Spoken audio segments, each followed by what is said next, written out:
français et aussi avec toutes les fragilités et ce qu'on a pu voir comme conséquences sociales à l'automne 2018. Alors d'abord, très rapidement, il est important de parler de la mobilité, parce que la mobilité est au cœur de toutes les problématiques. J'ai bien aimé ce qu'a dit Salomé sur la jeunesse, parce que c'est vrai, sur la santé, on l'a vu. Et j'aurais tendance à dire une formule assez lapidaire, bienvenue dans la société complexe. Parce qu'on est rentré, ce que disait Edgar Morin sur la société complexe, et c'est une société complexe qui demande des réponses a priori simples pour l'usager, mais bien compliquées à mettre en place.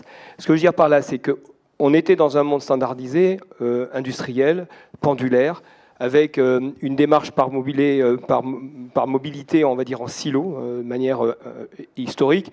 Et les grands opérateurs actuels ont encore cela dans leur gène et leur culture, ce qui n'est pas sans poser quelques problématiques. Ça veut dire que globalement, au jour d'aujourd'hui, on se rend compte que le magnifique patrimoine ferré français, qui peut être une solution aujourd'hui ou demain, peut être mis en cause pour des décisions de court terme, de gestion budgétaire à court terme. Par contre, on sait qu'ils sont une partie de la solution de demain.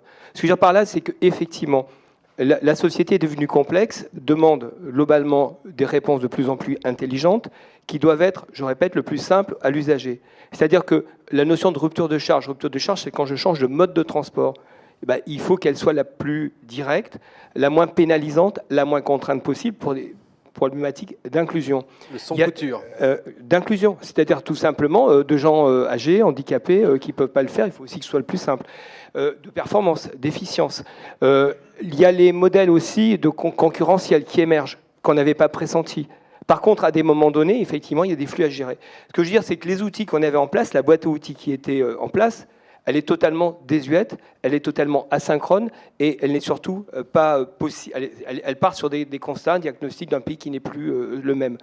Les règles de mobilité, la mobilité, c'est l'efficience et l'efficacité d'une société solidaire.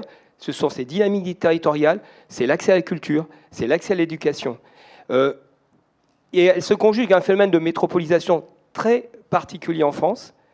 Il y a une métropolisation qui n'est pas une mégapolisation. C'est-à-dire qu'on a des métropoles qui articulent des villes-centres, grandes villes, des fois, métropoles, y compris Paris, qui articulent des villes périurbaines et qui articulent des villes rurales.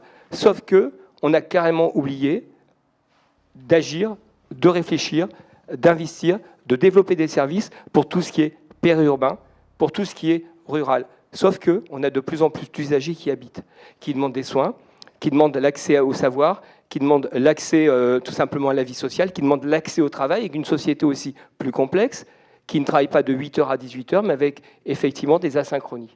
Donc globalement, nous, modestement au niveau de la PVF, on essaye de faire des propositions qui vont dans le sens de n'oublier personne par rapport à ça, et surtout d'être en résonance avec notre société.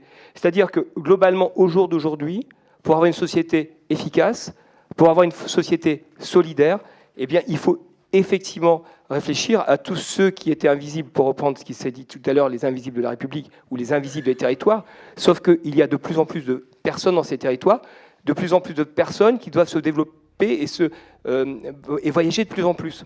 Donc on voit bien que le modèle qu'on nous propose, le modèle encore en place, ne correspond plus à la réalité des territoires et qu'il est important d'amener de l'intelligence, de l'humilité, mais surtout, et c'est vraiment essentiel, et c'est ce qui a été dit tout à l'heure, du bottom-up. C'est-à-dire que globalement, le diagnostic, il doit être équitable plus qu'égalitaire, et surtout, il doit s'adapter aux spécificités des territoires.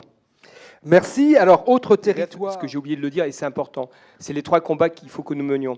Premier combat, c'est sur le macro, le ferré. C'est-à-dire que l'outil ferré, il ne faut pas qu'il soit démantelé, y compris pour les petites lignes, aujourd'hui et demain.